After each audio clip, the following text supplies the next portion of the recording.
There are nights when we look in the mirror and see a stranger looking back, not because we've changed, but because we've forgotten who we are. If you found yourself here tonight, chances are you know this feeling. The quiet ache of being lost in your own life. The exhaustion of wearing masks that have become so familiar, you're no longer sure what lies beneath. You are not broken. You are not beyond repair.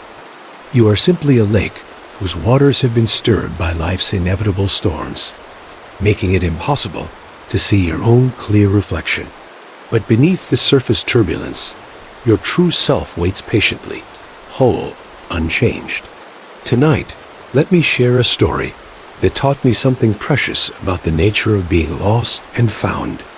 It happened many years ago, when I was a young monk who encountered a fisherman whose journey back to himself revealed that sometimes what we think is shattered is simply waiting for the right kind of stillness to show its hidden wholeness. Many years ago, there was a young monk who traveled to a remote village nestled beside a lake so vast and still that local people called it the Mirror of Heaven. The village was small, perhaps 30 families who lived simply from the gifts of the water and the surrounding forest. It was the kind of place where everyone knew everyone, where stories were shared like bread, passed from hand to hand with warmth and care. In this village lived a fisherman whom the locals simply called Chun. He was a man of perhaps 40 years, with hands weathered by nets and oars, and eyes that held the deep gray blue of water at twilight. What struck the young monk most about Chun was not his appearance, but the quality of silence that surrounded him. He moved through the village like mist moves across water present, but somehow untouchable. There, but not quite there. The villagers spoke of Chun with a mixture of affection and concern. They remembered a time, not so many years before, when his laughter had been as common as birdsong at dawn. He had been the one to organize the village festivals, to tell stories that made children lean forward with wide eyes, to comfort the grieving with words that seemed to flow directly from his heart. But something had changed. Those who knew him best spoke of a great sorrow that had visited him, the death of his young wife in childbirth, taking with her their first child. Since that time, Chun had withdrawn into himself like a turtle pulling back into its shell. He still fished, still provided for himself, still nodded politely when greeted. But it was as if some essential light had gone out of him, leaving behind only the careful movements of a man who was fulfilling the basic requirements of living without truly feeling alive. The young monk had come to this village seeking solitude for meditation, but he found himself drawn to observe Chun from a respectful distance. Each morning before dawn, Chun would push his small wooden boat into the lake's embrace and disappear into the mist. Each evening, he would return with his modest catch, dock his boat with precise movements, and walk home along the shore with his eyes fixed on his feet. It was on the 7th day of the monk's stay that something remarkable occurred. Chun had been fishing in the deeper waters, farther from shore than usual, when his net caught on something heavy on the lake bottom. After much patient effort, he managed to free it, and with it came an object that would change everything. An old mirror, its silver backing tarnished, and spotted its surface cracked in spider, web patterns that caught the light like frozen tears. The monk watched from the shore as Chun held this broken mirror in his weathered hands, turning it slowly as water dripped from its damaged surface. When Chun finally lifted it to look at his own reflection, something happened that the monk would never forget. Chun's face, always so carefully composed, crumpled like paper touched by flame. He stared into that distorted surface where his own features were fragmented and strange, multiplied and broken by the cracks, and he wept. Not the quiet tears of polite grief, but the deep, body-shaking sobs of a man who has been holding back an ocean of sorrow.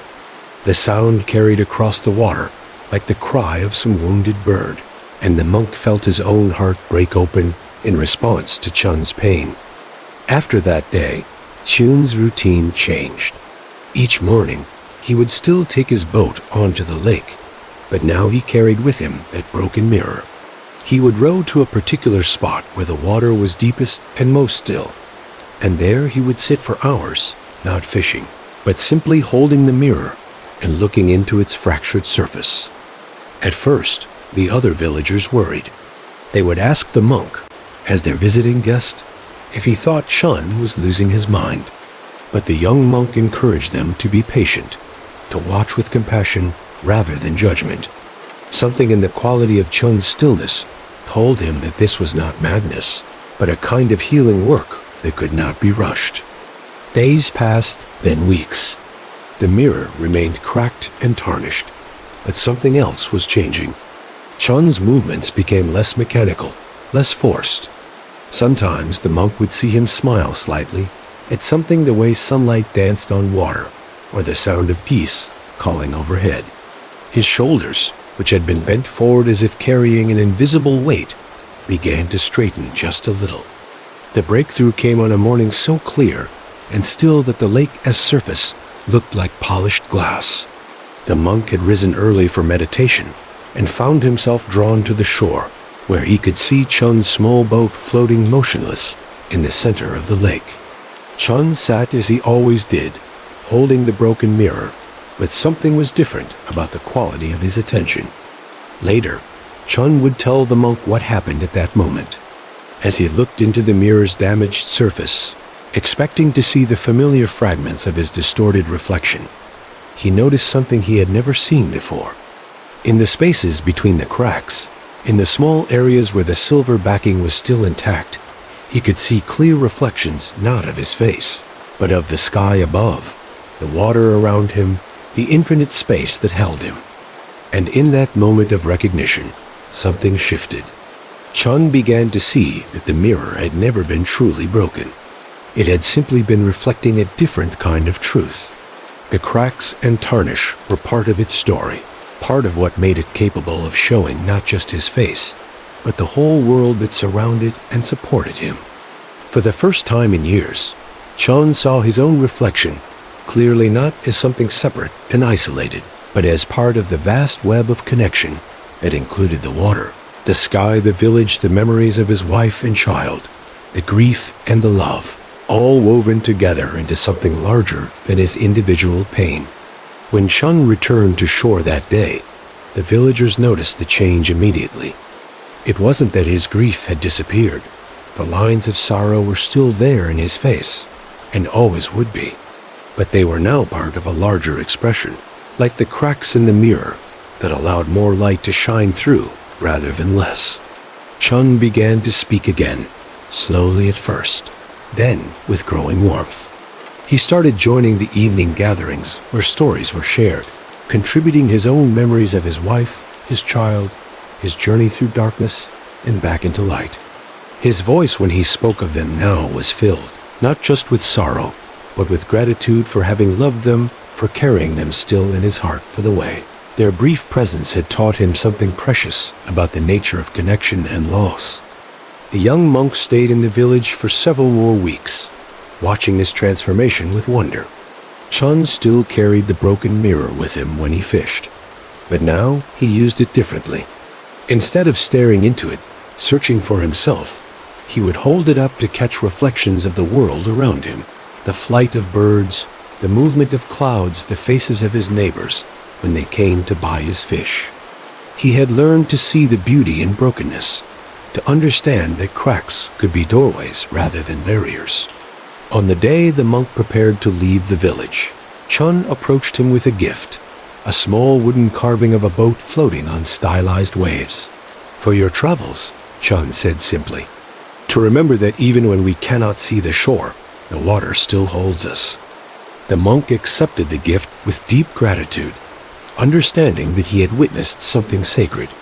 A man had been lost to himself and had found his way home again, not by fixing what was broken, but by learning to see the wholeness that had always been there, waiting beneath the surface disturbance of his grief. Years later, when the monk had become a teacher himself, he would often tell this story to those who came to him feeling lost and fragmented. He would speak of Chun and the broken mirror, of how clarity comes not from perfection, but from stillness, not from having no cracks, but from learning to let light shine through them. As I sit here now, many years after witnessing Chan's transformation, I understand more deeply what that broken mirror taught us both. You see, my dear friend, we often believe that our sense of being lost comes from some fundamental flaw within us, some essential brokenness that separates us from our true selves. We look in mirrors literal or metaphorical and see only the cracks, the distortions, the ways we have been damaged by life's inevitable sorrows and disappointments. But Chun's story reveals a different truth.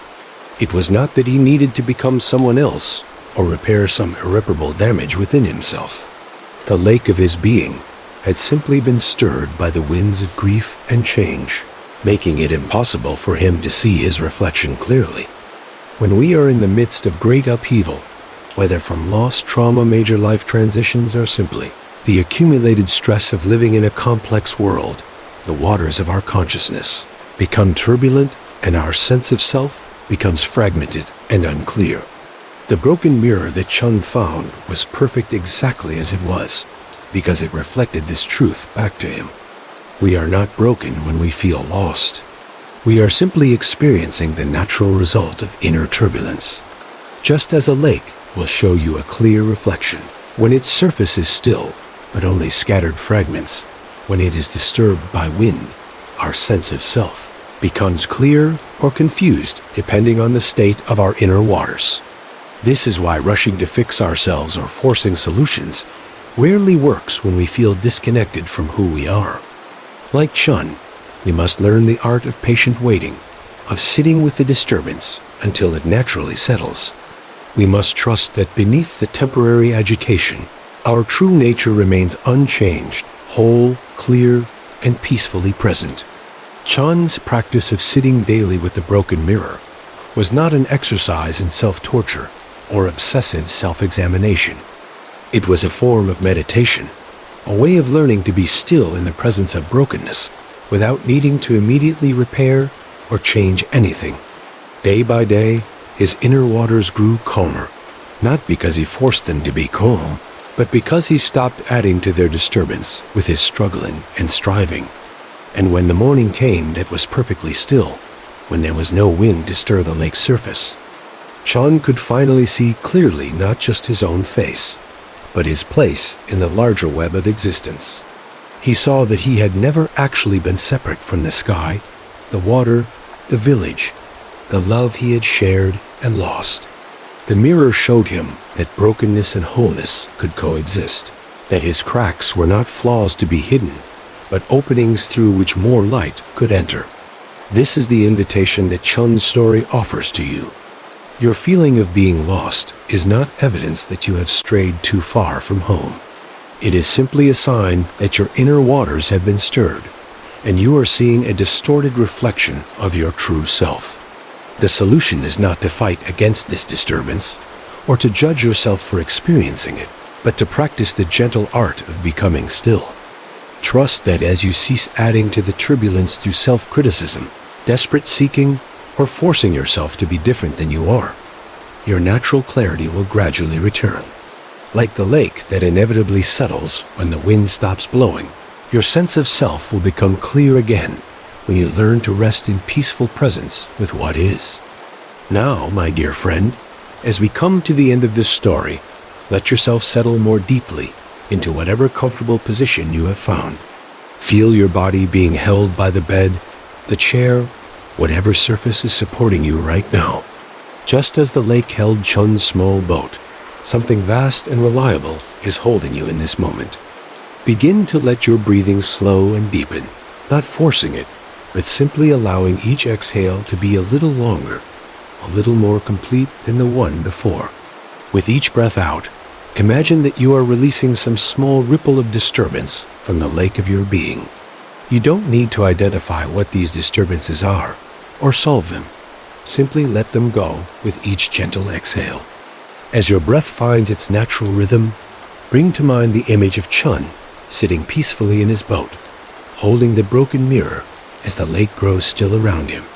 See yourself there with him, not needing to do anything or figure anything out, just resting in the growing quietude, as the waters of consciousness settle into their natural clarity. Perhaps you have felt lost recently, unsure of who you are or where you belong in this complex world. Let Chun's story remind you that this feeling is not permanent, not proof of any fundamental flaw within you. You are not broken. You are not lost beyond recovery. You are simply experiencing what happens when the deep waters of being are stirred by the winds of change and challenge. Feel yourself letting go of any urgency to resolve these feelings tonight. There is no need to fix anything before you sleep. No need to have answers to questions that have been troubling you. Like Chun learning to sit with the broken mirror, you can learn to rest peacefully in the presence of uncertainty, trusting that clarity will return when the conditions are right. Let your eyes close if they haven't already, and imagine that you are floating now in Chun's boat on that perfectly still morning when everything becomes clear. The water beneath you is like dark glass, reflecting the stars above with perfect precision. You are supported, you are safe, you are exactly where you need to be. As you drift towards sleep, carry with you this knowing. Even if you cannot see your true self clearly right now, it is there, waiting beneath the temporary disturbance of your current experience. Even if you feel like a stranger to yourself, your essential nature remains unchanged, whole, peaceful, and infinitely precious. The broken mirror taught Chun that cracks can be doorways for light. Let any sense of incompleteness or confusion become openings through which wisdom and peace can enter your dreams. Let the lake of your being grow still. Let the mirror of consciousness reflect only love. You are not lost, dear friend. You have never been lost. You are simply finding your way home to the stillness that has always been there, waiting beneath the surface waves of temporary troubles. Let the mirror be still. Let the lake be calm. You are not lost. You are home. Rest now in this knowing. Rest in the peace that Chun found. Rest in the love that holds you, just as the lake held his small boat on that clear and blessed morning when he remembered who he truly was. Sleep well, dear one. Sleep in peace.